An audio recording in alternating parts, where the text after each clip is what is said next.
উৎসবমুখর পরিবেশে চলছে ঢাকা বিশ্ববিদ্যালয় কেন্দ্রীয় ছাত্র সংসদ ডাকসুর ৩৮তম নির্বাচনের ভোট গ্রহণ।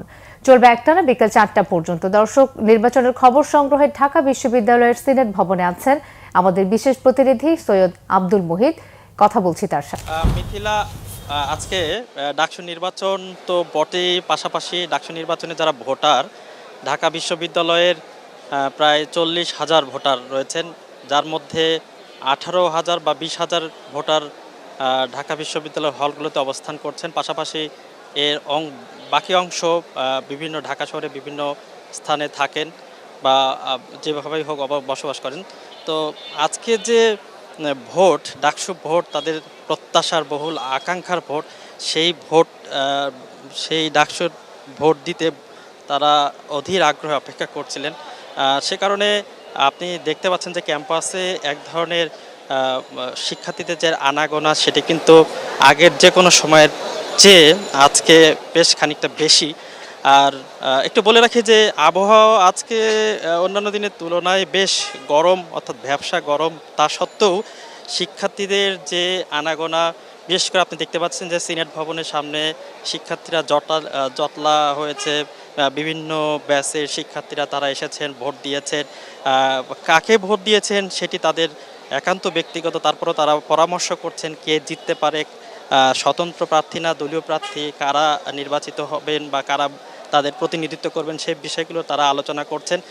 আর আপনি যদি একটু খেয়াল করেন, আমার ক্যামেরা পার্সন যদি একটু সামনের দিকে দেখানোর চেষ্টা করে, যে লাইন কিন্তু এখনও দীর্ঘ। সকাল ৮টায় আমরা দেখেছিলাম যে নির্বাচন অর্থাৎ ভোট গ্রহণ শুরুর আগে থেকে লাইন বেশ দীর্ঘ ছিল, সেটি এখন পর্যন্ত দীর্ঘই আছে। অর্থাৎ ভোট গ্রহণ যারা ভোট দিয়েছেন তাদেরকে আমরা জিজ্ঞেস করেছিলাম যে কেমন সময় লেগেছে তাদের এই ভোট দিতে।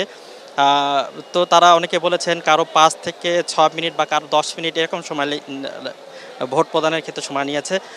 অনেকে যাকে ভোট দিবেন সেগুলো অনেকে আগে থেকেই চূড়ান্ত করায় তাদের সময় কম লেগেছে। আবার যারা কেন্দ্রে সিদ্ধান্ত নিয়েছেন তাদের কিছুটা বেশি লেগেছে। আপনাকে জানিয়ে রাখি যে ঢাকা বিশ্ববিদ্যালয়ের শুধু সাধারণ শিক্ষার্থীদের পাশাপাশি যারা অনেক প্রতিবন্ধী রয়েছেন, পঙ্গু শিক্ষার্থী রয়েছেন, তারাও এই উৎসবমুখর পরিবেশে যোগ দিয়েছেন। তারা তাদের যে মূল্যবান ভোট প্রদানের যে অগ্রাধিকার ভিত্তিতে তাদের যে অধিকার, সেটি তারা বাস্তবায়ন করেছেন ভোটের মাধ্যমে। তো বলা চলে উৎসবমুখর পরিবেশ। এখানকার যে ঢাকা বিশ্ববিদ্যালয়ের শিক্ষার্থীরা, তারা এখানে পুরো তাদের উপস্থিতি অনেকটা উৎসবব্যঞ্জক।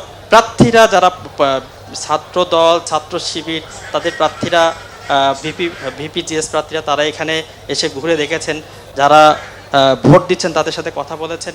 সব মিলিয়ে তারাও বলেছেন যে বিভিন্ন অভিযোগ থাকলে সব মিলিয়ে। মুহিত, আপনাকে ধন্যবাদ। আপনি থাকুন, আপনার সাথে আমরা আবার যোগাযোগ করব।